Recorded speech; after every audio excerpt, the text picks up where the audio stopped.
This video does not constitute as financial advice. If you need financial advice, please seek advice of a registered financial advisor.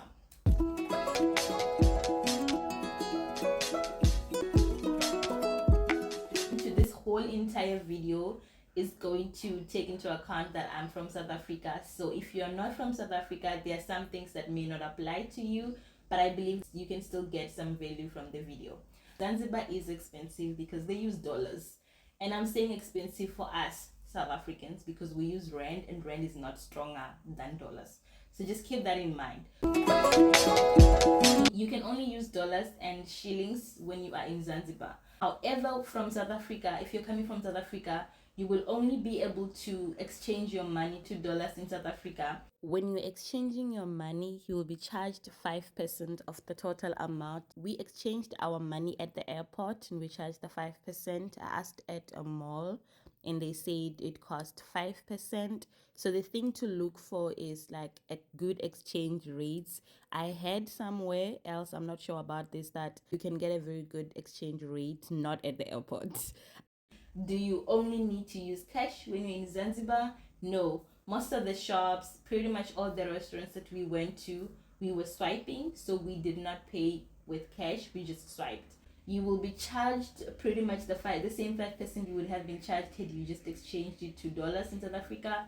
So either ways, the kind of cost wise, it's just a matter of which option do you prefer. And also, I'm not too sure bank specific if there are like other extra charges that are included when you are swiping. Keep in mind when you are swiping that you might get different exchange rates on different days because those fluctuates, but usually not by that much. I personally preferred to swipe also because I know my spending habits with cash. When I have cash in my head, I have like unlimited money that's never gonna finish, so I need to see those numbers going down. It just helps to keep me in check. Which currency should you use? Should you use dollars or should you use shillings? We had both, and here is why we had both. We had dollars for our activity budget, so all of our activities we paid them in cash and in dollars. And then for our shopping, we had shillings, because when you are going there to negotiate with the vendors, or like when you just ask the price in shillings, it's always less than how much it would have been in dollars. And I don't know why, and the likes, I think it's probably because the locals also use shillings. It's better to use shillings to buy stuff, and also don't carry a lot of cash when you're going to shop. Only carry what you need, because if they see you have too much cash, they're gonna charge you, kind of really a higher price.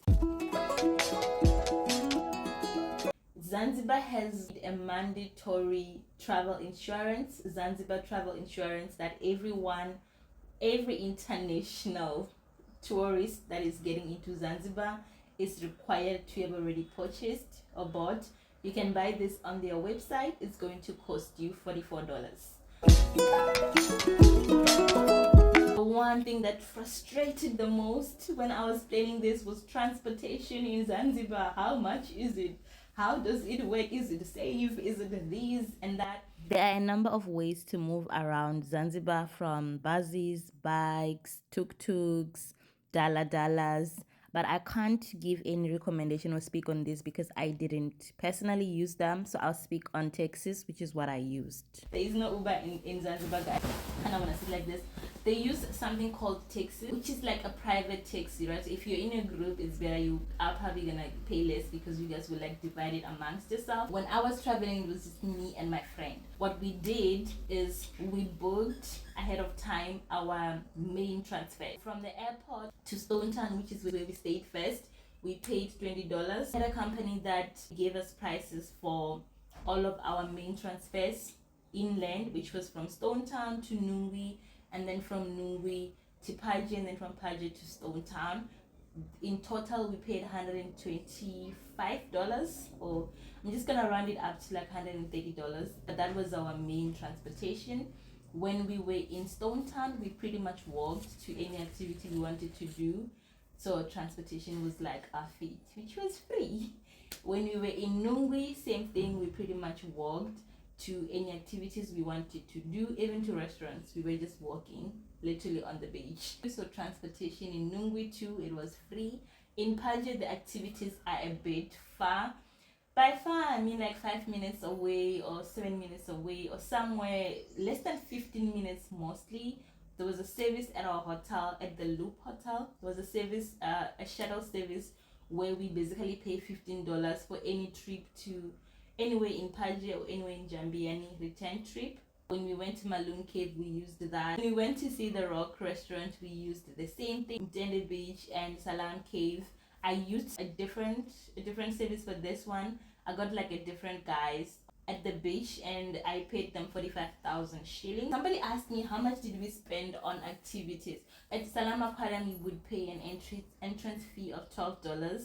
You pay it on arrival, preferably cash, because yeah, the line moves faster when it's cash. In Stone Town, that we did, like Upenda Island, we didn't combine it with Prison Island because for us, the combination was like $150, and we asked them to remove Prison Island and we only did Nakupenda Island, and then we paid $100. This is for 2 people, and it was a private boat, and we got to ride the boat, and it was really amazing. It was such an amazing experience. So also when you do activities in groups, it's always going to be less than if it's like just the 2 of you, because that's like private. In Nungwi, all of our activities were about $50. Yes, so we paid $50. We did the Sunset Doe as well as Minamba Island and the Dolphins. When we did the Minamba Island and the Dolphins, we paid $30. And that is because we joined a group. So that's why our price was like way less. And then when we did the Sunset Doe, that was like $20. Again, we negotiated because we're doing the 2 activities with the same people or the same guy. So we sort of negotiated our prices and he kind of lowered it a little bit for us. The best flights, according to me, to fly with taxis in the airspace. We know them. Flights are fair. And this is why. Because they're like direct. You're flying in directly. There is no connecting flight. Another option is for you to fly with Kenya Airways. Fly to Kenya, get a connecting flight or a connecting ferry that will take you to Zanzibar. The flights would cost you anywhere from 6,000 and above, like return flights, depending on when your flight is. Once you have bought your flights, then you can book your accommodation. In Stone Town, we stayed at Upendo House. This hotel has my heart. From a very comfortable bed to a rooftop that had a swimming pool to cool me down after a very long hot day in Stone Town, to freshly made breakfast with freshly squeezed juice that I still miss today. Anyhow, this hotel costed us 11K for 4 nights. In Nungwi, we stayed at Kokolala. The bed is a little bit hard, but the service was really top tier. And I get to literally wake up and walk to the beach that looks like this in the morning. It's basically beachfront, and we paid 4K for 3 nights.